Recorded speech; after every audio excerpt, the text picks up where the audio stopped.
Avec nous, Alexandre Benoît. Bonjour. Bonjour. Med-service. Exactement. I comme e-commerce, med comme médecine, et services comme services médicaux, j'imagine. Exactement. Non, votre plateforme, c'est une plateforme numérique, vous suivez, vous accompagnez les malades, c'est ça? C'est ça, c'est exactement ça. En fait, c'est une plateforme qui fait du télésuivi médical pour les établissements de santé, établissements médicaux, pardon. Oui, effectivement, et qui permet en fait d'accompagner le patient, ce qu'on appelle en pré et en post-hospitalisation. C'est-à-dire qu'avant que le patient vienne pour se faire prendre en charge, pour se faire opérer ou suivre une chimiothérapie, par exemple, il y a un certain nombre d'éléments que les professionnels doivent pouvoir récupérer, donc interroger le patient. Et une fois que le patient est sorti, également, puisqu'on reste de moins en moins longtemps à l'hôpital et qu'il est nécessaire de vérifier l'état du patient.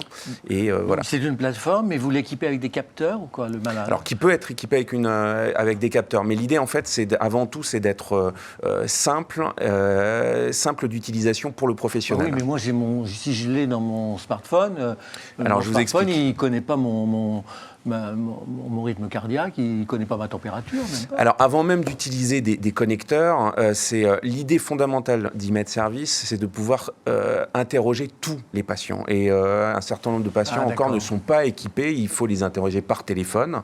Et ça, c'est encore aujourd'hui le moyen le plus important, c'est-à-dire d'échanger, de ne pas déshumaniser la relation. Le digital, c'est quelque chose de très important, mais de pouvoir lui poser des questions et de faciliter cette interaction avec les patients, de lui envoyer un SMS, d'utiliser le téléphone. C'est ça, en fait, ce que permet e-med-service. Stop Covid, vous auriez pu le faire. Alors, Stop Covid, ça, c'est une longue histoire. En tout cas, on a beaucoup œuvré pour des établissements, notamment dans le Grand Est, pour faciliter la venue de patients fragiles dans les établissements. Très concrètement, pour un centre de lutte contre le cancer, un de ces établissements donc, nous a demandé de pouvoir contacter avant la venue des patients en chimiothérapie ou en radiothérapie, quel était leur état, est-ce qu'ils avaient rencontré d'autres personnes Covid, par exemple, un certain nombre de questions, pour assurer la sécurité de ces patients une fois sur place. En 3 secondes, quel est votre modèle économique? Qui paye?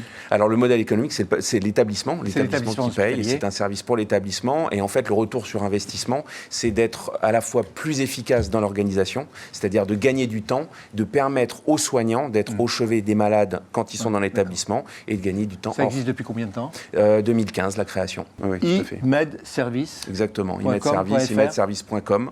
Voilà. Merci.